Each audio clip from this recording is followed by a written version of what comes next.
నమస్తే అండి. భగవద్గీత 7వ అధ్యాయము 24వ శ్లోకం ఈ మాదిరిగా సెలవిస్తుంది.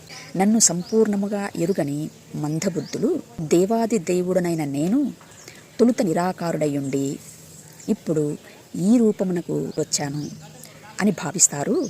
అయితే అజ్ఞానవశమందున్నటువంటి వీరు నాశనరహితము, గుణాతీతము, అత్యున్నతమైనటువంటి నా దివ్య స్వభావమును అనగా మహిమా స్వరూపమును ఎరుగలేరు అని ఈ శ్లోకమును ఆత్మ శ్రీకృష్ణుడి యొక్క ఉపాధి ద్వారా తెలియచేస్తుంది. ఇంతకు భగవద్గీత సమయానికి కూడా పంచభూతాలను ధరించి వ్యక్తమే కానటువంటి ఆత్మ పంచభూతాలను శరీరముగా ధరించి వ్యక్తమైనప్పుడు ఆ ఆత్మ యొక్క స్వరూప స్వభావం ఏమయ్యున్నది అని సెలవిస్తున్నది ఈ శ్లోకము. అంటే గుణాతీతము, నాశనరహితము, అత్యున్నతమైనటువంటి దివ్య స్వభావమును అనగా మహిమ స్వభావమును కలిగి ఉన్నది ఈ ఆత్మ. ఏమండి, అందుకే భగవద్గీత 8వ అధ్యాయము 3వ శ్లోకం ఈ మాదిరిగా సెలవిస్తుంది. ఏమని అంటే గుణాతీతము, నాశనరహితము అయినటువంటి జీవుడే బ్రహ్మము అని. అంటే ఆత్మ తప్పకుండా పంచభూతాలను శరీరముగా ధరించి వ్యక్తమవుతుంది.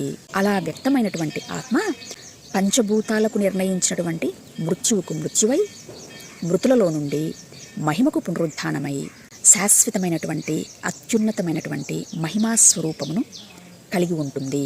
కాబట్టి అజ్ఞానవశమందున్నటువంటి వారి గురించి తన శాశ్వతమైనటువంటి అత్యున్నతమైనటువంటి స్వభావమును ఎరుగలేనటువంటి వారి గురించి మాట్లాడుతున్నదని, అయితే పంచభూతాలకు నిర్ణయించినటువంటి మృత్యువును జయించి మృతులలో నుండి మహిమకు పునరుద్ధానమైనటువంటి ఆది సంభూతుడు, మహిమా స్వరూపి అయినటువంటి వాడు, దివ్య స్వరూపము కలిగినటువంటి వాడు నజరేయుడైనటువంటి యేసుక్రీస్తు అని, సర్వధర్మాన్ని పరిత్యజించి సంపూర్ణ శరణాగతి కోరడము ద్వారా క్రీస్తును కన్నవారమై ఆ ఆత్మని క్రీస్తుగా వ్యక్తమయ్యున్నది అని, ఆత్మ యొక్క సర్వసంపూర్ణతంతా క్రీస్తు యందు నెరవేరిందని, క్రీస్తును కనుగొన్నవారు నిత్య జీవమును కనుగొనగలరు అని క్రీస్తును కని క్రీస్తుని మేము ప్రకటిస్తుండగా, క్రీస్తు గురించినటువంటి మాటను విశ్వాసముతో శ్రవణ మనన నిత్యాస చేయడం వలన ఆత్మసాక్షాత్కారం కలుగుతుంది అని సువార్తను ప్రకటిస్తూ ఉండగా సత్యాన్ని అన్వేషించేటువంటి వారు ఈ మా మాటలను ఆలోచన చేయగలరని మనవి. Thank you. నమస్తే.